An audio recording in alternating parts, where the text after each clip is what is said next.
최명진은 은총이의 법적 후견인이 되어 은총이를 유학 보내려고 했습니다. 최명진은 이제 자신의 계획이 성공했다고 믿었지만 이때 공항에서 출국이 금지되었죠. 알고 보니 신여진이 구하나의 목소리를 듣고 깨어나서 최명지에 대해 수사를 의뢰했기 때문이었습니다. 구하나와 신여진은 즉시 경찰에 신고했고 경찰은 신속히 출동하여 최명지를 현장에서 체포했습니다. 처음엔 억울하다고 발뺌하던 최명지의 휴대전화에서 윤세영과의 통화 내역과 메시지가 확인되었고 그 안에는 신여진이 깨어나기 전에 모든 걸 끝내야 한다는 내용이 명확히 담겨 있었습니다. 경찰은 윤세영 역시 공범으로 지목하고 긴급 체포하였고 두 사람은 각각 따로 조사실로 옮겨져 조사를 받기 시작했습니다. 윤세영은 처음엔 모든 걸 부인했지만 조사관이 보여준 최명지의 진술서와 통화 녹음을 듣고 난 뒤엔 더 이상 아무 말도 하지 못했고 결국 눈물을 흘리며 자백을 하기 시작했습니다. 신여진을 없애야 유산을 받을 수 있었고 자신은 아무 죄 없이 모든 것을 가질 수 있을 줄 알았다고 말했습니다. 윤세영은 혜성그룹의 상속자가 되기 위해 황진구와의 결혼이 필요했고 그러기 위해서라도 신여진의 존재는 걸림돌이었다고 털어놓았습니다. 경찰은 두 사람에 대한 구속 수사를 진행하였고 언론은 이 사건을 대대적으로 보도하기 시작했습니다. 한편 신여진은 응급처치 이후 기적적으로 의식을 되찾았고 병실에 달려온 은총이를 품에 안고 조용히 울었습니다. 그 모습을 지켜본 구하나는 한동안 아무 말 없이 병실 문을 바라보았고 결국 조용히 병실을 떠났습니다. 복수를 위해 신여진의 집에 들어왔던 구하나는 그 순간 다시 한번 깊은 혼란에 빠졌습니다. 자신이 품고 있던 분노와 복수심의 무게가 은총이의 미소 앞에서 조금씩 흔들리고 있었고 어릴 적부터 함께했던 시간들이 머릿속을 맴돌기 시작했습니다. 윤세영과 최명진은 끝내 법정에 서게 되었고 재판은 전국적으로 생중계되며 큰 관심을 모았습니다. 두 사람의 모든 범죄 사실이 밝혀졌고 재판부는 이 사건을 단순한 상속 다툼이 아니라 인간의 욕망과 탐욕이 만든 비극이라 규정하며 중형을 선고했습니다. 최명지에게는 징역 20년형이 선고되었고 윤세영에게는 징역 15년형이 내려졌습니다. 선고가 내려지던 날 윤세영은 법정에서 실신했고 최명지는 마지막까지 억울하다고 외쳤지만 아무도 그녀의 말을 들어주지 않았습니다. 재판이 끝난 뒤 황진구는 법정 밖에서 조용히 기다리고 있던 구하나를 발견했습니다. 두 사람은 한동안 아무 말도 없이 서로를 바라보았고 결국 황진구가 먼저 입을 열었습니다. 이제 모든 것을 바로 잡을 때예요. 그 말에 구하나는 조용히 고개를 떨궜고 다시 돌아가야 할지 아니면 모든 걸 잊고 살아야 할지 알 수 없다는 눈빛으로 하늘을 올려다보았습니다. 윤세영은 구속 수감된 후에도 모든 혐의를 끝까지 부인하며 자신은 최명지에게 이용당한 피해자라고 주장했습니다. 하지만 검찰은 윤세영이 직접 작성한 메모와 그녀의 노트북에서 복원된 삭제 파일을 확보했고 그 안에는 신여진의 병실 구조와 교대 간호사의 스케줄까지 정리된 문서가 담겨 있었습니다.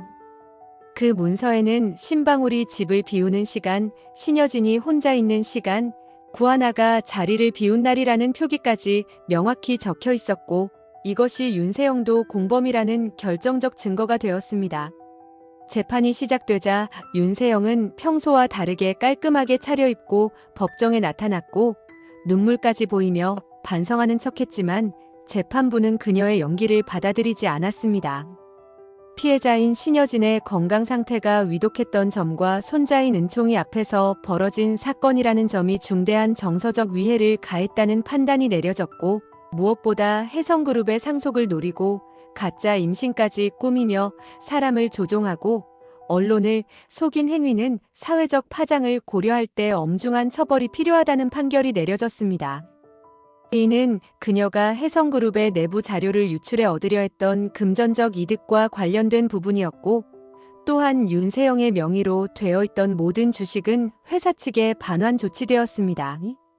수감된 후 윤세영은 교도소 내에서도 다른 수감자들과 자주 갈등을 빚었고 이기적인 태도와 특혜를 요구하는 언행으로 인해 징벌방에 수차례 격리되기도 했습니다.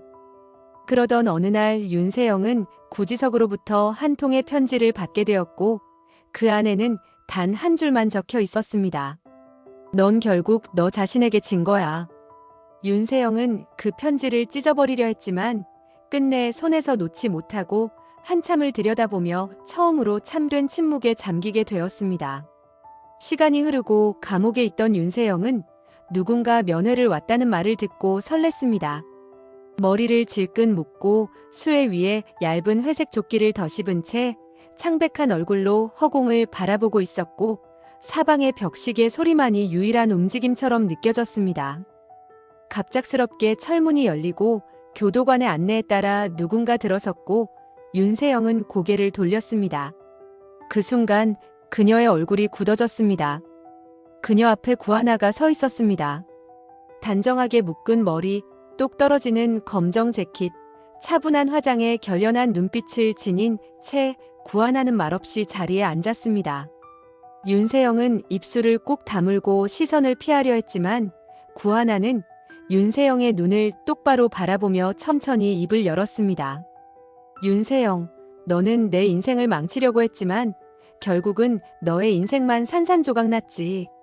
내가 기억을 잃었을 땐 나를 조롱했고 내가 진실을 알아냈을 땐 무너뜨리려 했어. 그런데 웃긴 건 그 모든 순간에도 난 누군가를 진심으로 사랑했고 누군가에게 진심으로 사랑받았다는 거야. 하지만 너는 누굴 속이고 조종하고 빼앗으려고만 했지만 결국 아무도 남지 않게 되었지. 윤세영은 아무 말도 하지 못했습니다. 입술이 떨렸고 눈동자가 흔들렸습니다. 억지로 의자에 등을 기대려 했지만 똑바로 앉을 수 없었습니다. 구하나는 천천히 자리에서 일어섰습니다. 이젠 나한테도 너는 없어. 그리고 넌 누구한테도 필요 없는 존재가 된 거야. 그게 너가 만든 너의 결말이야. 그 말을 남기고 구하나는 그대로 등을 돌려 걸어 나갔습니다. 윤세영은 더 이상 그녀를 부르지 않았습니다. 눈앞이 흐려졌고 뜨거운 것이 모굴대를 치고 올라왔습니다. 그러나 더 이상 울 수조차 없었습니다. 면회실엔 다시 정적이 찾아왔고 윤세영은 고개를 숙인 채 그 자리에서 움직이지 못한 채로 그대로 굳어졌습니다. 한편 최명진은 구치소 면회실 안에서 손을 깍지 낀 채 고개를 숙이고 있었습니다.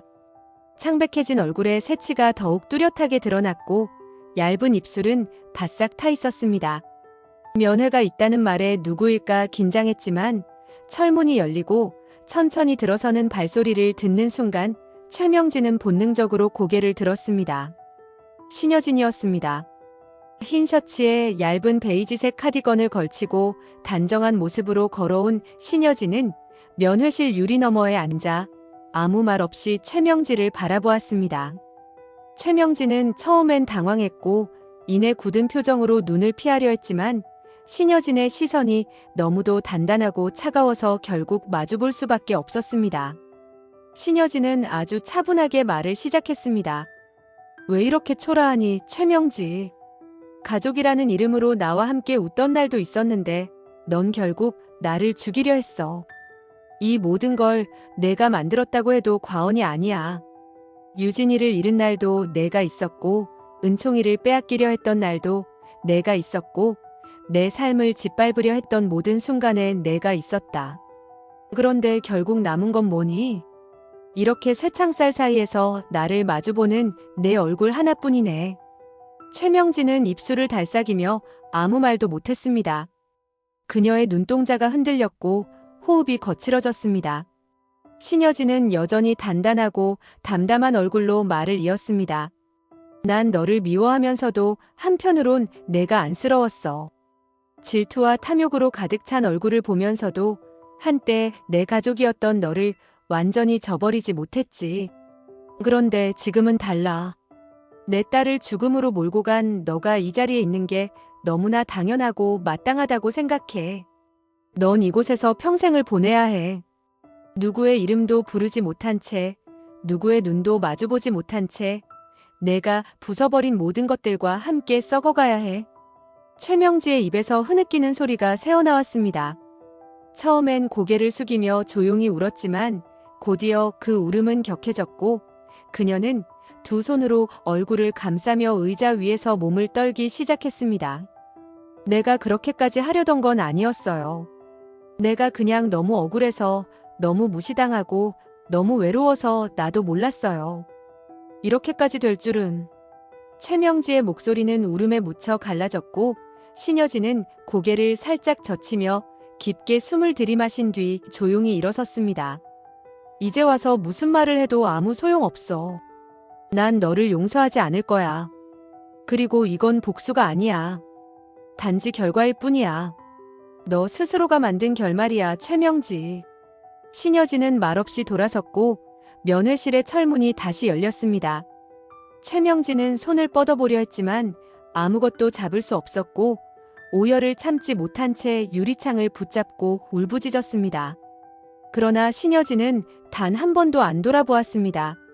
면회실엔 다시 침묵이 흘렀고 유리 너머의 울음소리만이 길게 남아있었습니다.